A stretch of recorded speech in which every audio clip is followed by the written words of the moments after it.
को सबूत मान लेते हैं, लेकिन जो किताबें उस समय की हैं, ये किताब है चचनामा, ध्यान से देखिए।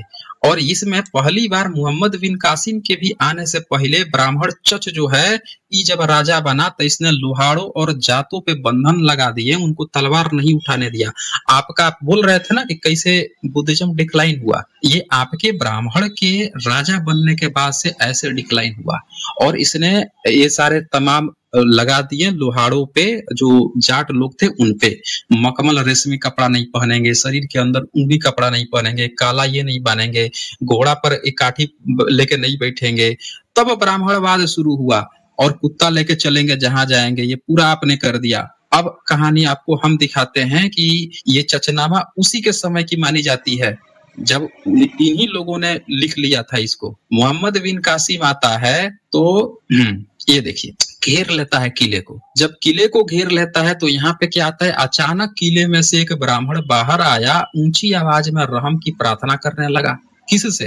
मोहम्मद बिन कासिम से। और कहा कि भगवान तुम्हें तुम्हारी उम्र बख्शे, हम अपने ज्योतिष के ज्ञान से जान चुके हैं कि इस्लामी तस्कर की सिंध पर विजय होगी और फिर वो सारे काफिर भाग निकलेंगे, परंतु इस मंदिर में एक तिलिस्म है, जब तक मंदिर अपनी जगह कायम है आपके लिए किले पर कब्जा करना असंभव है। आप कोशिश करके मंदिर का गुंबद गिराएं और ऊपर लगे हुए झंडे को तोड़कर टुकड़े टुकड़े कर दें, इसके पश्चात ही आपकी सफलता की संभावना हो सकती है। इस समय के इतिहासकारों का कहना है उस ब्राह्मण का नाम शुद्धदेव था।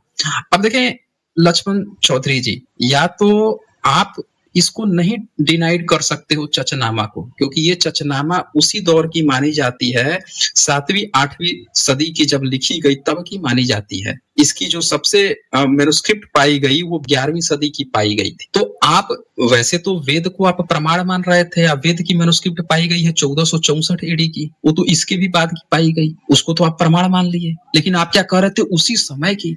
आप लोग क्यों इतने बायस्ड हो जाते हो, हमें ये नहीं समझ में आता है। इतिहास जब सारे इतिहासकार इसको रेफरेंस लेके चल रहे हैं तो आप पार्टिकुलर अपने ढंग से किसी चीज को थोप दोगे, वो थोड़े कहलाएगा कि ये सबूत होता है। नहीं, जो इतिहास में मान्य है वो माना जाएगा।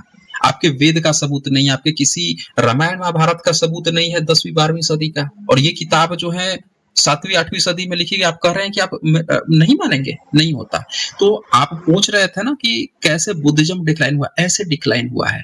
एक ब्राह्मण राजा बना तो उसने लोगों पर प्रतिबंध लगाए, जैसे मनुस्मृति वाला प्रतिबंध उस तरह का। हालांकि उस समय मनुस्मृति नहीं थी, लेकिन समझिए कि प्रोटो मनुस्मृति में शुरू कर दिया।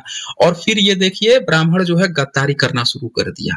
अब इस पे आप बताइए कि भाई चचनामा तो आपकी ये बात कह रहा है, इस पे आपका क्या कहना है भाई? ये गद्दारी के जो सबूत हैं, इस पे आपका क्या कहना है, बताइए। मैं इसको खारिज करता हूँ, मैं नहीं मानता इसको। आपके कहने से फिर कोई फायदा नहीं है यहाँ पे, क्योंकि चचनामा जो बुक है आपके खारिज करने से थोड़े बनता है। अच्छा, वेद का सबूत कब का है? करके आए हो, इसकी चेन ऑफ कस्टडी कैसे दिखा करोगे कि आप ये ट्रांसलेशन? एक मिनट, नहीं, आप ये नहीं कर सकते ना, आप खुद चचनामा यहाँ शेयर करके दिखा दीजिए ना आप हमें। ये तो आपके ब्राह्मण जो हैं उन लोगों का अनुवाद है।